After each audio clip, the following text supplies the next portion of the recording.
The 2020 Ghana elections has ended, and today the AAU TV News brings you a special edition of a comprehensive breakdown on the key influencers on first-time voters in Ghana. My name is Lydia Nyame. With me are Jimai Madaladam Doche. And my name is Ajaman Otredako. Please do want to bring in your comments via social media platforms on Facebook and YouTube, as we will go for a short break right, but don't go anywhere.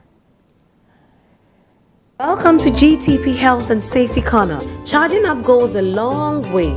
Strengthen your immune system. Your immune system needs all the help it can get. Eat well, stay hydrated. Hands pick up a lot. Avoid touching your face.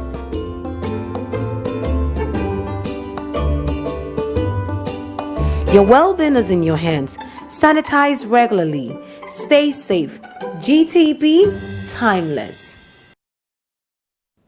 Welcome back from the break, and if you just joined us, this is AAU TV News Special Edition, and we will be discussing key influencers on first-time voters in Ghana. But before then, the total number of special voters between the ages of 18 to 21 are 2,635,050. So we will be bringing you the original breakdown of first-time voters between the ages of 18 and 21. From your screens, we could see. So from the Upper West region, we have 96,389, which represents 20.5% voters. And moving on to the Upper East region, we have 117,738, which represents 17.9 voters.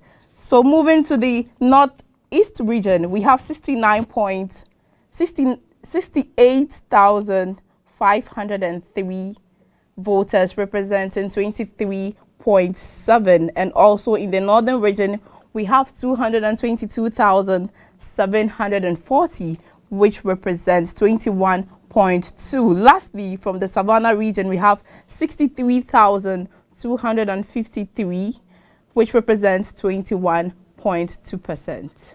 Now let's moving on. In the midsection of Ghana, we have the Bono East that had 106,346, 846 valid voters, which represented 18.0%. Whilst in the Ahafo region, which had 105,787 valid voters, 16.2 representing as a percentage. And in the Bono region, 52,177 valid voters, representing 16.5%. And in the Ashanti region, we recorded 465,224 valid voters, which represented 15.4%. And in the Eastern region, were 240,774 valid voters with 14.7%, whilst in the OT region, 61,543 valid voters, representing 17.2%. And now quickly on the Volta region, total number of registered voters, new registered voters, are 132,347, representing 14.3%.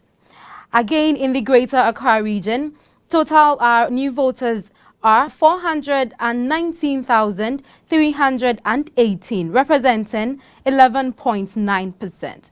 In the Central region, the total voters are 233,422, also representing 14.9%.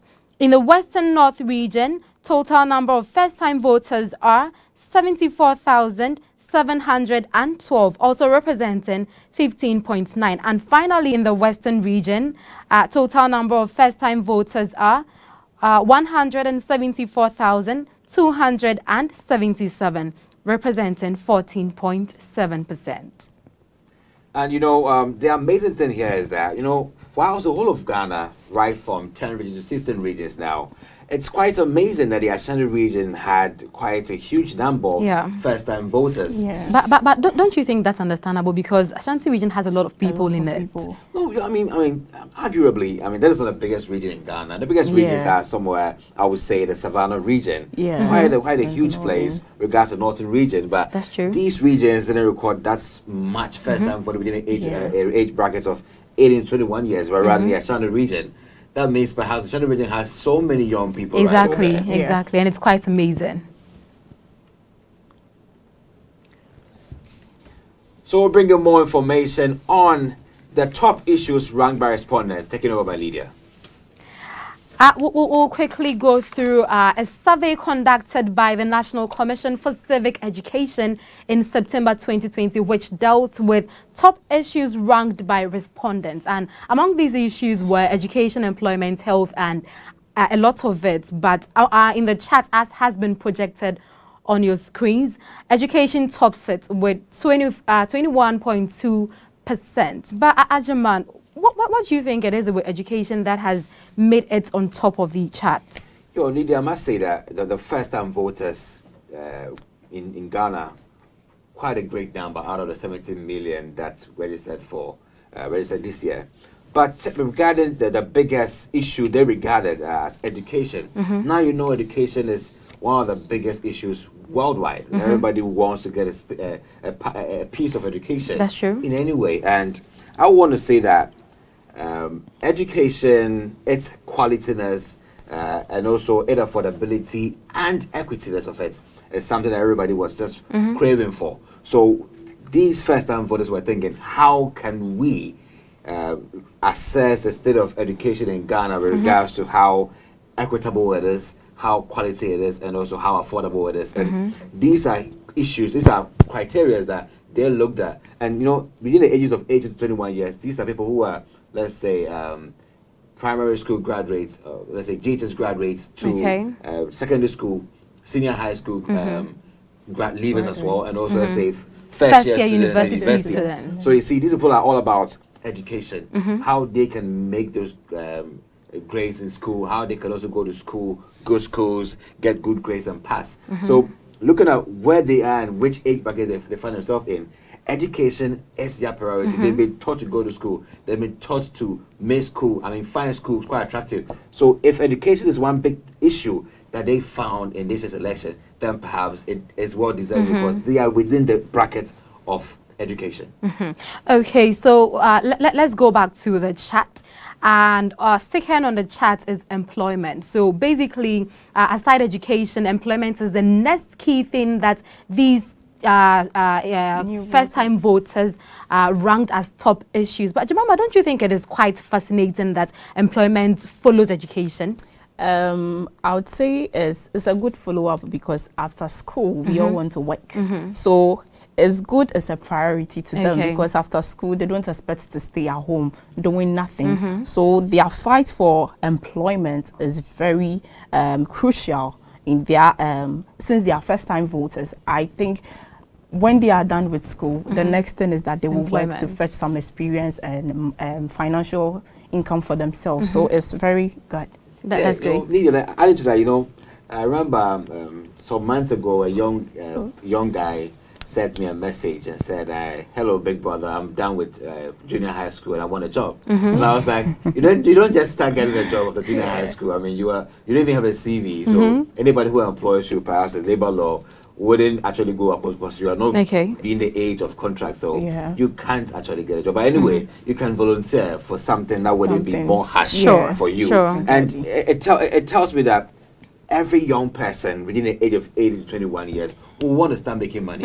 It's not bad, but it's that we have to put some time on that. But these people want to be productive for themselves. That's true. For the least education they even acquire. That's so true. even BEC candidates, graduates will want to start working. That's true. true. From that point, how much more the SHS graduate or even the university graduate. So that's true. Employment is one very key thing that they would rank number 2 on their influences. And I must confess, I am pretty impressed with their priorities because as a child, if you are 18 years to 21 years, It is all about education. So I'm pretty impressed that these children are putting these up as their priorities, because I mean education is key, and then from education, employment. I am pretty impressed. Exactly. I must confess. Okay, so now as you can see on your screen, the chat is back, and third on the list is health, which has 14.3%. So from education, they moved to employment, and now health, another priority of DS. But Ajma, what do you think? You know, I must. You earlier commended young people in Ghana for making huge, great choices with regards to what influences them or what their top issues are. And I must say that we couldn't have had a better replacement on the third than health. Exactly. Because after having education as fundamental, key for every economy to transform, and employment as a sustainer of this wealth, you need good health to supplement. It's an indispensable factor that every economy needs. Every healthy economy is a good economy. Good health is wealth. So if you're an economy that has health, then it means you are wealthy. That's true. So I would say young people in Ghana actually made a good choice that we need education, we need employment, but we also need good health. And this is one key issue that we can't deny. We really need good health to do well. That's true. So health is indispensable, and we all need good health to keep us moving. Let's go back to the chat, please. We have roads is next, and it is 10.3%. Jemima, what do you think?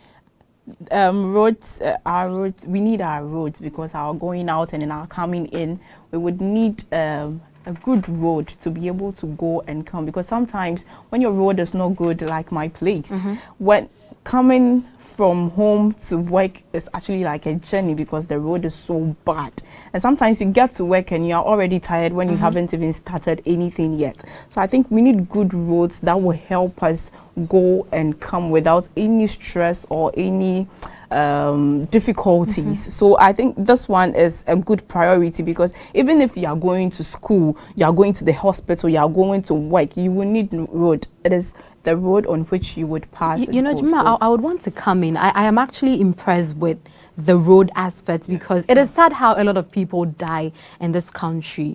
The Kumasi Accra road, the Accra Central Region Road. It is so sad, and sometimes we just can't blame it on anything but bad roads. If we have the youth who are going to grow up to become future leaders, seeing roads as a priority, I think it's a good one, because we need to solve our roads. I do agree with these youth choosing the road. Lydia, that's amazing, you know, because you find that according to the chart, 21.2% for education, 16.7% for employment, 40.3% for health, and 10.3% for roads. And you know, the rest are all in singles, but these are double figures. This tells you that taking education, employment, health, roads are very important. Very, these are very. Road networks that actually boost productivity, the value chains of agriculture. If we're going to have food security in Ghana, our roads play a major role, because transporting food from the farm gate to the city or to be sold to the factories, these roads play a role. If these roads are very bad, the food will delay. But if this was very good, we'll have fast movement. And you know, one of the biggest issues that we recorded, the National Road Safety Commission, in all of their reports, apart from overspeeding and driving whilst tired or drinking, one of the biggest problems that causes accidents in Ghana is bad roads. You know, where we have potholes and drivers are just, everybody wants to skip a pothole. So you can find a driver approaching the next driver who is coming, all in the pothole, and this is risking a lot of money. So if we have our roads fixed, world-class roads, then we can say that we are protecting our people who actually have good health, employment, and education, but they may lose their lives if not for good roads. So these things are very key when it comes to building a stronger and a world-class economy. True. That's true. Now we are moving on to the next on the chat. But if you are just joining us, we are discussing the key influences on first-time voters in Ghana. And on the chat, the next on it is 5.6%, which is for social services. Social services is the fifth on our chat. Ajiman. Yeah, you know, Lydia, it's not surprising that the young people of Ghana, according to the NCC pre-election survey, found out that actually 5% of these young people within the ages of 18 to 21 years saw social services as a key and integral part as a key issue for this election, because they realized that, you know, government has policies, but these policies, for it to trickle down to the ordinary Ghanaian or young person, these social services must be very robust and well carried out, so that every one of them can have a part of it. For example, poverty alleviation initiatives, social community education, healthcare, community healthcare. These are programs that really trickle down to the ordinary person, because can they all get access to that program that you roll out? If not a deliberate effort to make it reach the ordinary person out there who hasn't got that advantage or that unique competence to get that. So how are these social services structured to the way that they reach out to the latest person out there, down there somewhere in the deprived remote area in Ghana? So they themselves realize that one top issue that I will rank as part of the influencers for this election is the services that are for society. How are these services transparent? How are they accessible for the ordinary Ghanaian to influence them? That's great. Now let's go back to the chat. Thank you. And next on our chat is agriculture, which also had 5.5% of respondents choosing it as top issues in the country. Now, Jemima, why do you think agriculture finds itself or at a spot like this on the chat? I would say we need our farm produce. We need to, let me use the word, we need to eat, we need to get energy to go about our daily activities. And if you are going to school, you are working, you are going to the hospitals, and you are actually not feeding your system, I don't think you can be able to do any of those things. So we need our food, we need to grow crops, we need to get our food crops with us so we can also consume them. So right now, I think their priorities are really set right, because we need them and their priorities are good. Yeah. You know, I'll refer to the Sustainable Development Goals number 2, that's answer about ending of hunger.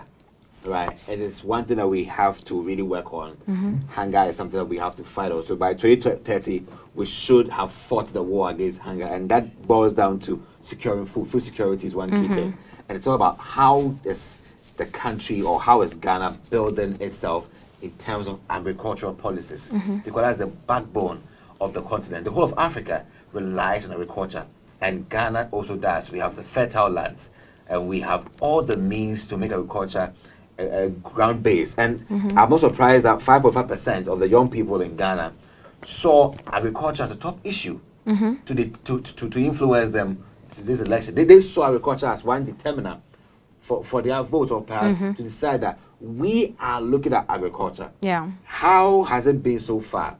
How is food available for us? Are we feeding ourselves damn well? The availability of food on the market determines the price of food. That's true. And if they can't access good food, or they can't actually acquire good food and eat, then it means it's a problem. So is agriculture in a good shape in this country for them to actually appreciate, or perhaps not appreciate, to say, okay, this is election, we'll go this or this, because I think agriculture is a big issue. But you know, the 5.5% tells us that maybe things were better or worse. But anyway, I am glad that some amount of people, young people in Ghana, said agriculture was something worth putting on a priority to rank 5.5%. Except that the percentage, I think, is too low. 5.5%. Because it's in the middle. It's actually not good. It's actually not bad. We can't move on without food. So well, perhaps no. The biggest issue tells you that what we are not seeing as quite in our scale of preference. We don't find agriculture as something sort of a big issue. We saw education as a big issue, but agriculture is very important, but it wasn't an alarming one. The alarming one was education. That's true. That every young person said, we want to focus on education. That's true. Amongst everything. Priorities. That is priorities right there. Let's go back to the chat. Next on the chat is security, which also had 3.3% of the respondents saying it is a top issue. Now, what do we think about security? I think our security agencies need a boost up, let me put it that way, because we need to be secured in our country. So let me say our policemen, let me say fire service, because if there is something, a fire outbreak in our houses, we will need them to help us. We need these people around us. We need them in us. We need them in our environment, yes, so that they would help us keep the security in place. Yeah, sure. You know, securing the ordinary Ghanaians, especially the young people in Ghana, they saw that they were secured. I mean, when it came to fire, there was a great combat. Yeah. When it comes to, let's say, against crime, the combating rate was high. I want to commend all security agencies all over Ghana for doing a good work, because it wasn't really a top issue according to what's ranked here. Young people really see security as in danger. Yes. But they saw security quite not bad. But I would say that on the lighter side, there is more room for improvement when it comes to securing the ordinary Ghanaian.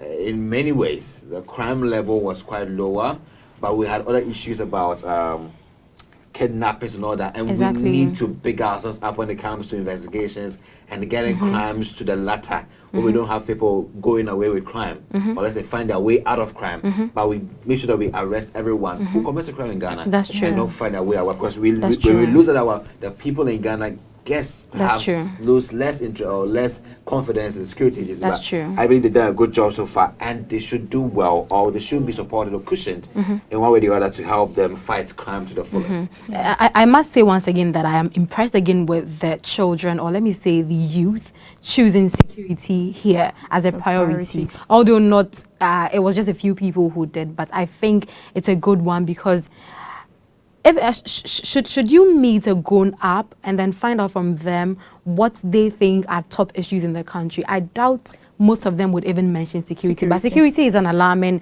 thing that we need to pay attention to. So I must commend these. We stand with all the young people in Ghana and say that we chose security, even though I think pretend, but everything that's over here we chose together because we know what's really of a top issue than the other, though. That's true.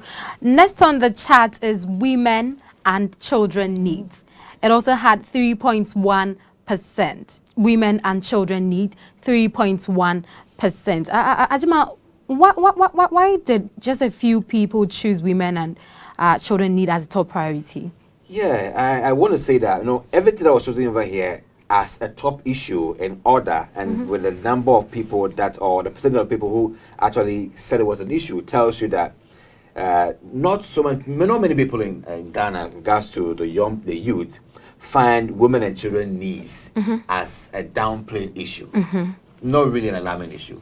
They found women and children needs as something that we've begun, or let's say have begun getting advocacy, or having people advocating for women and children equality all around the nation. Now we have so many movements all over the world who are championing women, giving women the edge to bring their power from within. So the points where we say that in Ghana there's inequality between gender inequality now is all the past. Now Ghana is championing women equality. Ghana is giving room for women to champion themselves, to lead the front. And I must say big ups to every institution in Ghana who has supported women movement, so the women are given the room to bring their power from within and without, and also give women the room to give them the rights, the edge, and not relegating them to the common positions that were taught in the olden days, but now giving them the room to share themselves or bring out their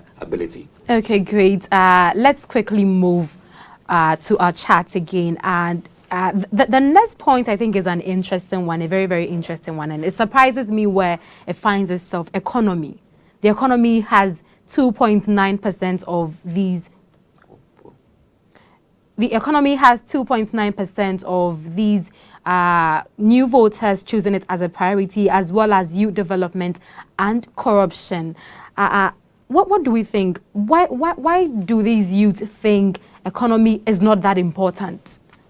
I would say maybe it's because they don't know a lot about the country's economy, because as newly voters between the ages of 18 and 21, they are now coming up and they would need more knowledge on our economy, on our youth development, and on corruption cases. So I think that is the reason why it's not a top priority like our education, our employment. So as they come up, they learn a lot on our youth development, on our corruption cases, and on our economy. So with that, as time changes, the priorities will, shift up and it will turn around. That's great. Yeah, I think I agree with Jemima on the fact that the economy as an issue. I think that would have been a top issue because the economy matters first. But when people within that age bracket of 18 years, 21 years, you don't really expect them to understand the economy. Exactly. That so it's quite understandable. At a point in time, yeah. So that's quite okay when it takes that position with 2.9% of the young people saying that the economy isn't really a top issue, with such people giving the feedback rather than 21.2% as that education is a top issue in Ghana. That's true. Now we'll take a quick break and the discussion would continue after the break. Don't go anywhere. Welcome to GTP Health and Safety Corner. Charging up goes a long way. Strengthen your immune system. Your immune system needs all the help it can get. Eat well, stay hydrated. Hands pick up a lot. Avoid touching your face.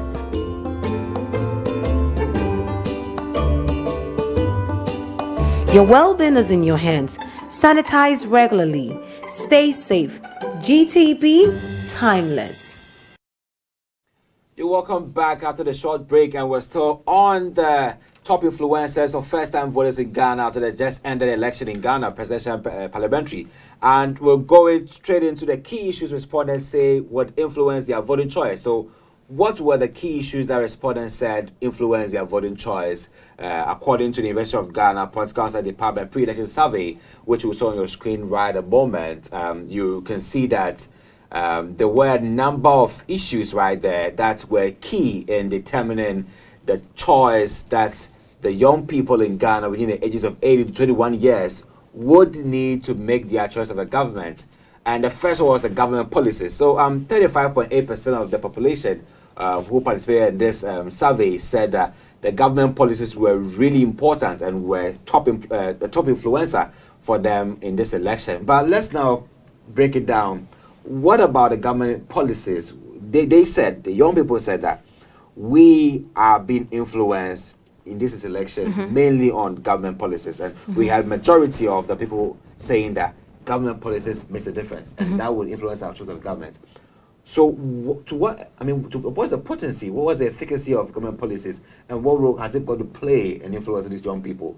Well, I personally think government policies is basically a whole package on its own because one, government policies has everything in it. It has education, it has health, it has roads, it has all the priorities these kids have already listed in it. Therefore, if you are looking to knowing that this particular government has good plans for me, you look into their policies. So you look into the education policies. What is this particular government or party promising to give me in terms of education? In terms of health, what is the party promising to give me? So you weigh the two, and then based on the one that suits you as an individual, based on the one that satisfies your need, you go for it. So I think it's a great one. Great. Let's move straight to the next one, which is the campaign messages and promises. 23.8% of these people, young people, said that the campaign messages and promises really would influence their voting, according to what happened. Yeah, personally, I would say it's true because when a government is coming into power, whatever they've written down, their message, what they want to do in their manifesto is what should drive you. If a government reads out, if a candidate should read out their manifesto and you see they don't have anything in the manifesto to give to you, why then will you go and vote for them? So I think the message they bring on board, if they bring a message, let's say free education, and you are a student and you know you need education, but due to some one or two reasons you can't further it, and they are bringing a free one, of course, you should go for it. And then you should actually it should be a priority. So with that message, you would actually go in and vote for such a government. There are messages and there are promises that they give to you as districts, as a community, as a country at large. Yeah. It's very important, and that is what will help influence your vote as an individual.